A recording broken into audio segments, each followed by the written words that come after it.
अस्सलामु अलैकुम वरहमतुल्लाहि वबरकातुहू। बिस्मिल्लाहिर्रहमानिर्रहीम। नाज़रीन मोहतरम, अगर रोज़े क़ज़ा हो गए तो उन क़ज़ा रोज़ों की नीयत किस तरीक़े से की जाएगी, आज उसी को समाअत कर लें, अपनी मालूमात में इजाफ़ा कर लें। क़बल इसके गुजारिश करूँगा वीडियो को लाइक और शेयर ज़रूर कर दें, चैनल को सब्सक्राइब कर दें, बेल आइकन को भी प्रेस कर दें।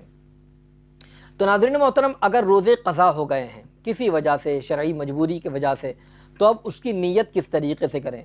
याद रखें कि अगर कई रोज़े क़ज़ा हो गए हैं तो नीयत उसकी करनी चाहिए, और नीयत में ये होना चाहिए कि इस रमज़ानुल मुबारक के पहले रोज़े की क़ज़ा की मैंने नीयत की, दूसरे रोज़े की क़ज़ा की नीयत की, तीसरे रोज़े की क़ज़ा की नीयत की, चौथे रोज़े की क़ज़ा की नीयत, यानी जिस तरीक़े का रोज़ा हो उस तरीक़े की नीयत कर ले। फ़लाँ रोज़े की क़ज़ा की मैंने नीयत की, इस तरीक़े से क़ज़ा रोज़ों की वो नीयत करें और फिर अपने रोज़ों की क़ज़ा करें।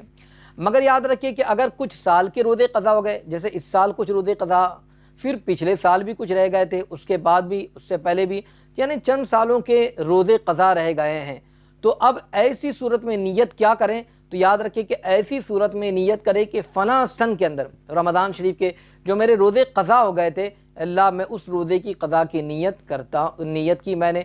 दिन और साल जो है उसको मुअय्यन न किया, यानी चंद सालों के हैं तो अब दिन और साल को अगर मुअय्यन नहीं किया तो याद रखिए वो इस तरीके से करना भी उसका दुरुस्त हो जाएगा, जब भी उसके रोज़े सही हो जाएंगे, अदा हो जाएंगे।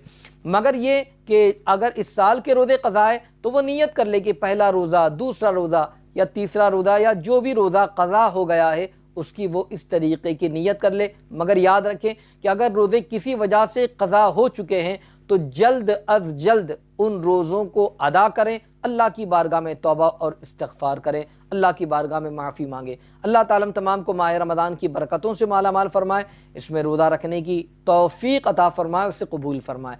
आमीन। अस्सलामु अलैकुम व रहमतुल्लाहि व बरकातुहू।